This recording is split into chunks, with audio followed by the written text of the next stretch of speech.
We were talking about all those things that can get your brain fizzing, expand your thought process and make it better for your well-being. Well, today, I think this is related, sees the launch of BBC Get Singing. It's the BBC's largest nationwide music education initiative in more than 10 years. It's partnering with singing groups and organisations across the UK. It will provide resources to encourage collective singing for children between the ages of 11 to 14. There is less singing happening in secondary schools, and we're talking about why it is important to get this age group engaged and also what's available to them. Well, with me is Julia Fraser, who's head of Luton Music Service and co-director of the girls' choir, Luton Youth Cantores. Also Baz Chapman, joint head of the Sing Up Foundation, a charity which champions singing for health and well-being. I think we need to start with a little bit of music. Let us listen to the girls from the Luton Youth Cantores. Julia, why do we need to target children that are age 11 to 14, do you think? Because it's just so good for their mental health, their social skills, their community building, their sense of belonging. It gives them a purpose in life. And I think, especially in Luton, but I think in many places across the country, we've nailed singing in primary schools. And, have we? Well, we have in Luton, we think. We absolutely love it. We take 1,000 children on the same day to Young Voices in London and have 29 school choirs at the same time. And we've got singing assemblies full of joy across the town. And then they get up to high school, and because lunchtimes have been squashed to half hour or 45 minutes, so there's no behaviour problems, all these lunchtime clubs, disseminated, and things aren't really happening. And the arts, as we know, has been squeezed, and staffing for music's been squeezed. So there's less opportunity for clubs to happen and after-school activities. And so there's this big rise of singing in primary school, and they get to high school, and then sometimes they don't even have a choir. And the music stops. And the music stops. And we have, in Luton, we've spent a long time looking at this and looking at ways to build it up. And last year we actually ran a singing transition project from year 6 into year 7. So we taught through our staff and our relationships with all the other primary schools that we're not doing the singing in. Every child in year 6 learnt the same song. They learnt Miles Smith's Stargazing, because he actually comes from Luton, and we got permission from his production team to do it. And then when they went up to their high schools on their transition day, they sang it en masse as year 7s, and it absolutely blew the roof off the schools and was a way to say, yes, singing is still happening in schools across the town.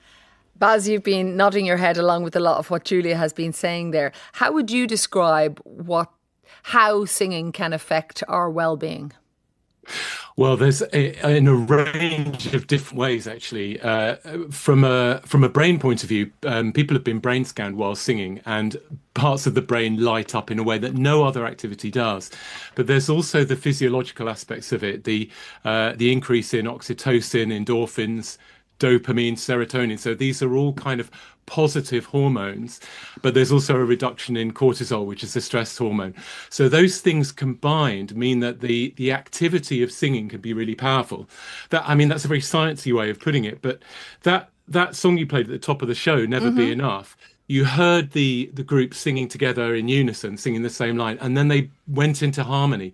That moment when you're singing with other people and you're attuned to what they're doing and you're making music together is incredibly empowering.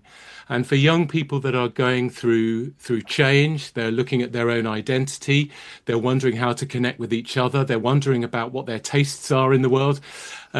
Something that brings them together to make music together is incredibly powerful. It's so interesting. I'm just thinking back to an interview I did yesterday with Yanis Varoufakis, who was the former Greek finance minister, and we were talking about the manosphere, or the rise in toxic masculinity as he's seen it, and he thought a way to combat it was the arts. Now, I don't know whether he was thinking specifically about singing, but it's coming to my mind here as we talk about 11 to 14-year-olds, Julia. Oh, yeah, absolutely. It's just absolutely empowering. We've got so many girls who are on the poverty line. 27% of our intake for our music centre are free school meals children. And we've taken girls on tour who have never left Luton.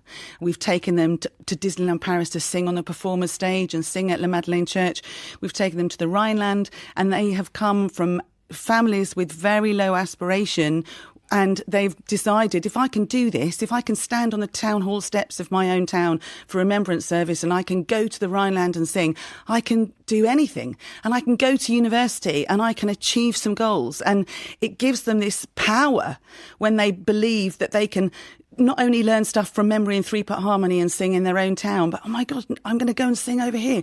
And it just empowers them to, set their sights high. Baz? Yeah, that's right. I think the other thing to say is that we are a nation of singers. There are millions of people who sing regularly in the UK. And as a result, there is a huge infrastructure of singing providers.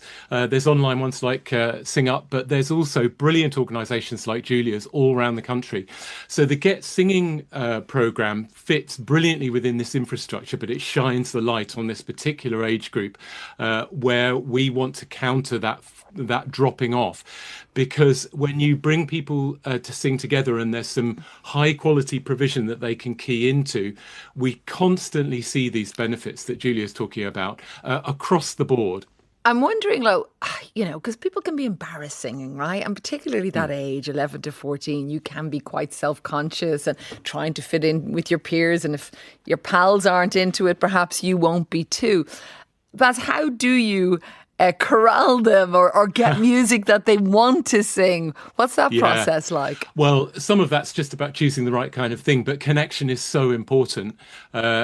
Meeting young people where they are, finding out what they're interested in. That doesn't necessarily mean you've always got to do the kind of songs that they're listening to at the time, but it's what works for them and how can they be involved in the process of finding out what their group is about, what they like to sing, and also recognizing there's just a vast range of genres that you can explore: rap and lyricism, classical, jazz, gospel, whatever. So there's so much opportunity there. I think what can be difficult for schools is finding the space and kind of knowing where to get started. And that's where we want to be able to provide, as a nation, a whole range of choice. Anything particularly popular with the kids, Julia, that they're going to go for music-wise? Well, at the moment, they absolutely love the musical theatre genre in our girls' choir. Yeah, and the whole Wicked sensation. Oh, yeah, of course. We're saving K-pop demon hunters for our singing festivals for the primary children. We have a couple of messages coming in. Here's one from Southampton, Tracy. When I was a primary school pupil in the 70s, we sang every day. But every week we all sang as we listened to a programme on the radio produced by the BBC. It was called Singing Together and it was wonderful. I learned so many folk and international songs while listening to that programme. It's one of the things I loved about school. I went on to be in choirs in school and college, and I still sing now as part of a worship team at church. I love singing. It brings such joy. Here's another. I work at a school in Bristol called Trinity Academy. Choir is obligatory once a week for all students in year 7 and 8. It then becomes optional from year 9. We're a state school in among the 10th most deprived areas of England. It's brilliant. One of my favourite duties where I have to support the singing. And just yesterday, the whole of year 7 and 8 performed in the Bristol Beacon Theatre Concert Hall. And that's Harriet, who's on maternity leave and tuned into us this morning. That's absolutely brilliant. And we are wanting to get those children singing in year 7 and 8. And I think with the fact that the boys' voices are starting to break and you're competing with... Oh, yeah. You're competing also with football and chess club and Lego club and everything else.